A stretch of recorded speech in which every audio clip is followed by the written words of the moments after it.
This is Michelle, and you're listening to Words with Michelle, the podcast, a show where I sit down and have conversations with influencers on a range of topics, anything from natural hair, employment, discrimination, food, relationships, and everything in between.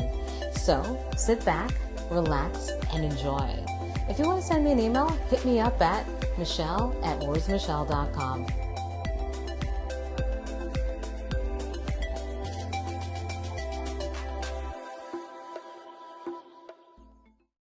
Thanks for tuning into another episode of Words with Michelle, the podcast. Today I'll be speaking with Dr. Anya Norum, also known as Dr. O, and we'll be speaking about racism in the medical field. In the last episode, I spoke with Mugabe Bianca, and he shared how he was treated as a black patient. In this episode, I'll speak with Dr. O, and she shares how she and other black medical professionals are treated. Just a quick bio on Dr. O. Dr. O is a family doctor and a public health and preventive medicine specialist.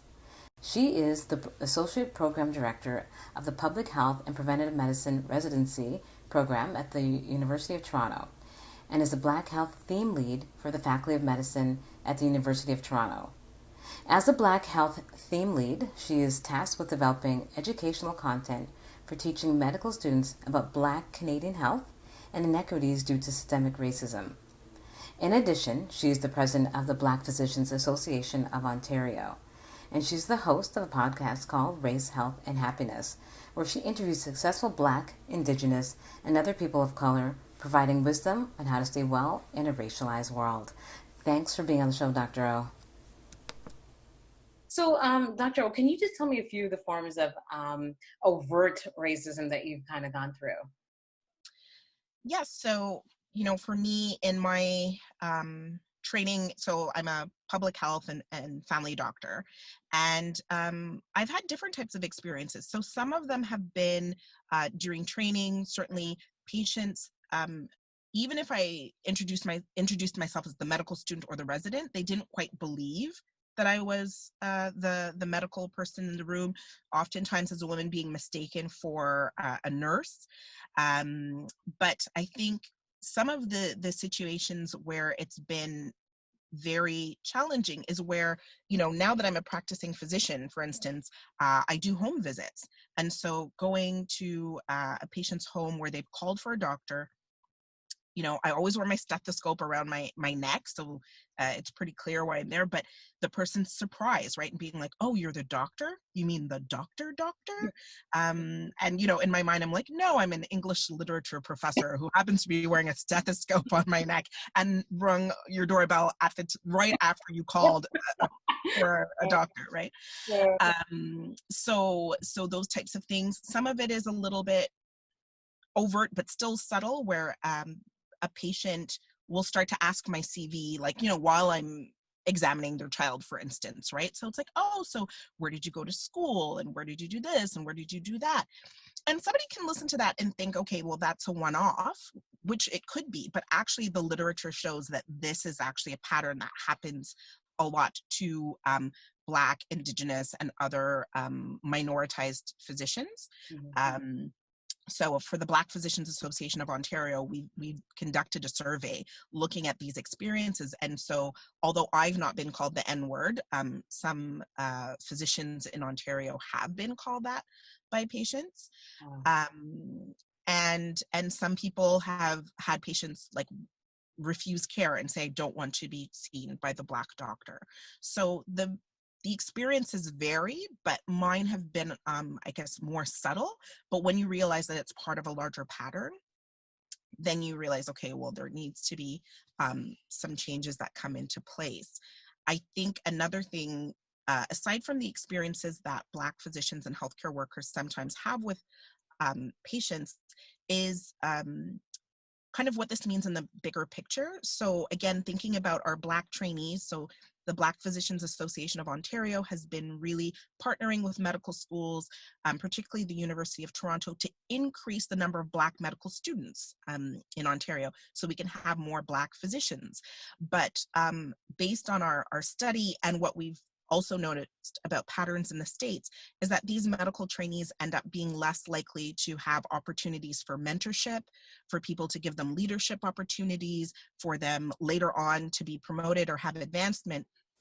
And this might seem like, privilege problems, but at its essence, if we're thinking about the Black communities and the issues that our communities are facing with regards to implicit bias when they come into healthcare, with not being believed, or um, cultural misunderstandings when they come into care, there's a need for more of us who are Black physicians and Black healthcare workers to be in leadership roles and have a say at the table and bring our lived experience at the table.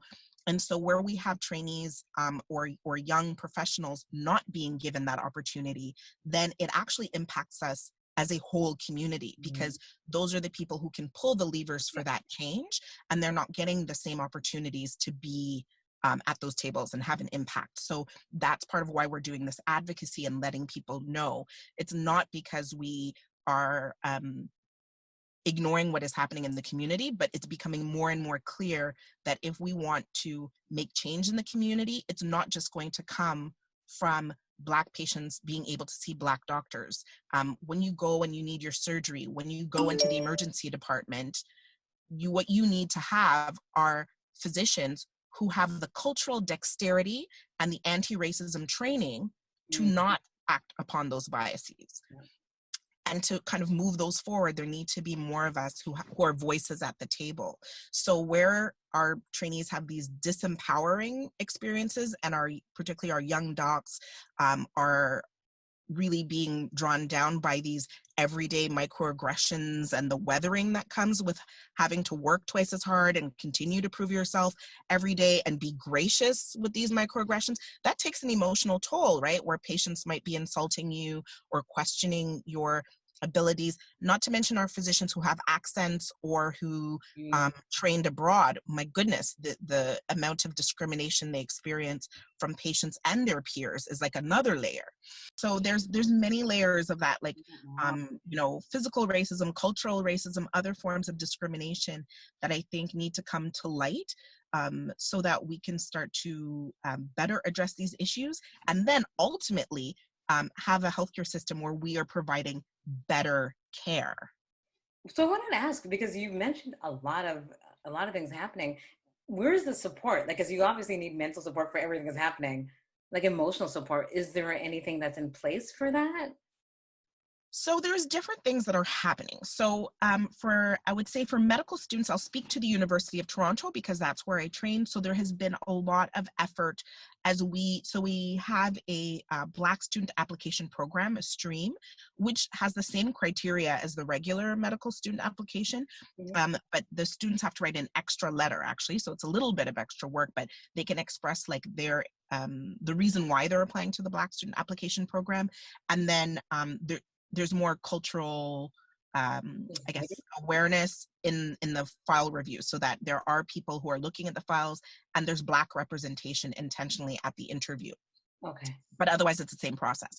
But because the number of Black medical students has increased exponentially, which is a wonderful thing, but University of Toronto has also made a great effort to make sure there are campaigns like the We All Belong. So a lot of effort to make sure that people understand that diversity is important. The dean actually created an academic strategic plan where one of the pillars is excellence and equity. We have an associate dean of diversity and inclusion, Dr. Lisa Robinson. She's a Black woman, but she looks at issues, right across the board. So not just race, but ability, LGBTQ, and the spectrum. So making sure that it's a more inclusive environment in the medical school. And with our Black medical students, they have really said that they have experienced that. And also the class has just become more diverse overall. So I think it's become more of a safe space, not perfect, but a safer space. The hospitals are also making an effort, but that's a little bit slower going. So I can say, where the students are encouraged to be allies to each other, that looks to be working. So I know for one of the Black medical students, and she was, public about this incident. She was, she's more junior, but they have time where they shadow and things like that. So she walked into the room with one of her supervisor doctors and two other fellow medical students. Both were white females, and she's a Black female. So, all, like, as far as gender, you can kind of control for that. And when the physician said, these are medical students here who have come to see you, so he says that to the patient in the bed, the patient asked the two white students, like to her left and to her right, what year they were in and what their name was, and ignored her, like Black medical student, same year, standing in the middle.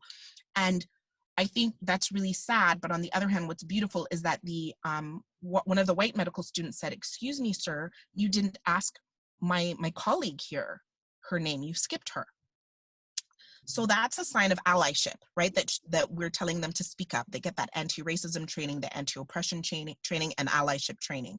Then the patient said, "Oh, I'm sorry, I thought you were the nurse," to the Black medical student, right? And again, they were all female. So, that was very difficult for her. And then there's the other part of peer support. So the Black Physicians Association of Ontario really has been providing support to Black medical trainees and practicing physicians to have opportunities to come together and have that peer support, education on the importance of peer support. We have, continuing professional development events, and now there's actually a new national Black Medical Student Association that just formed in February of 2020. So there's starting to be greater support for them, like when it comes to peers, but also institutional support. So I know that, there are some Black medical trainees who, when a patient was racist to them, they were able to go to their supervisor, and their supervisor was well equipped to be able to handle it. Oh, okay. And to go back to the patient. That is new because, so I'm 39. The way the approach before was you were kind of told to ignore it. The patient probably didn't mean anything, or if they had mental health or they were older, just kind of put it aside and not really deal with it, because a lot of the times the white physician supervisor would be just really uncomfortable and not know how to manage that.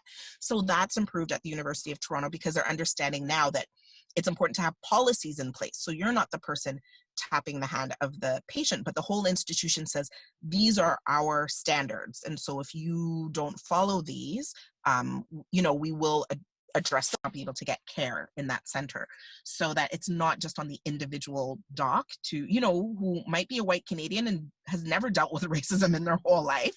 And now they're in this situation that they can't manage.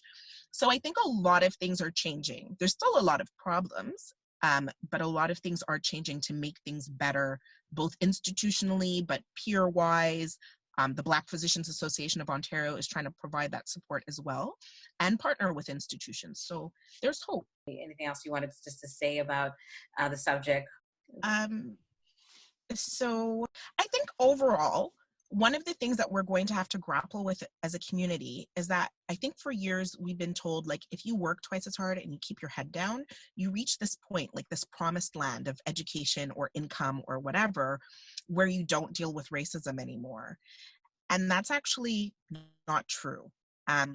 Racism is systemic, it is structural. And so, yes, education is so important. I benefit from the education that I have. I benefit from being a physician. I benefit from the income. There is no question.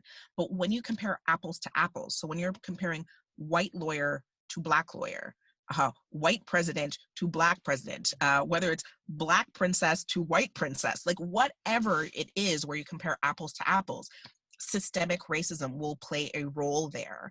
And the issues around opportunities, the issues about forgiveness when you make an error, the issues about the kind of supports you get play a role. And I think it's just finding that balance, because we don't talk about it, because for so many of us, the community has helped us to get to where we are, and we want to help community, that we often don't have that many peers or anybody to talk about these issues with. And we're also hesitant to talk about it publicly because we want the young people to want to come in, right? Talking about all the negativity can have an impact on, like, young people saying, well, maybe I don't want to be a doctor.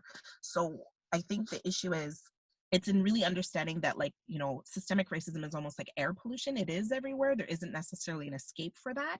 But as we kind of work collaboratively as a community, and more of us do gain some privilege and voice, then we can be part of that change. So I think if there's a way, I know I talk a lot, but if there's a way to kind of have that message in there, it's not for, depending on young people listening to the podcast, to think, okay, well, if it's everything, there's no point. There is a point, because we are having that voice, we're speaking out, and we're becoming agents of change, both for ourselves and the community. And then the other thing is just, I have my own podcast, as I think, Race, Health, and Happiness, right? So it's really about how to stay well in a racialized world, understanding that it's kind of everywhere, but we come from so many, our ancestry, we come from people who have managed to thrive despite challenges. And so that's what the podcast is about. I interview successful people in whether it's medicine or in the arts, or, celebrities, really asking about how they stay well as individuals, but also how they're contributing to change despite the barriers that we face collectively. So Race, Health, and Happiness, you can find it on like pretty much any podcast platform, or racehealthhappiness.com, or follow us on Instagram or Twitter at Race, Health, Happy. Beautiful. Thanks a lot for being on the show. I really appreciate you taking your time out. I know it must be crazy busy for you at this time, so I really, really do appreciate it. I really enjoyed speaking with Dr. O about this subject. We originally spoke in March of this year when the pandemic hit. But just as I decided to air the racism in the medical field from a Black patient's perspective, I felt it was necessary to speak about racism from a medical professional's point of view. I hope you really enjoyed the show. Just a reminder, you can subscribe to Words of Michelle, the podcast, on Spotify, Apple Podcasts, Stitcher, Google Play, and iHeartRadio. You can also listen to the shows on my blog at wordswithmichelle.com. If you have any questions, or would you like to provide a comment or feedback, or if you'd like to be a guest on the show, you can email me at michelle@wordswithmichelle.com. Thanks again for listening to the show. Until next time, bye.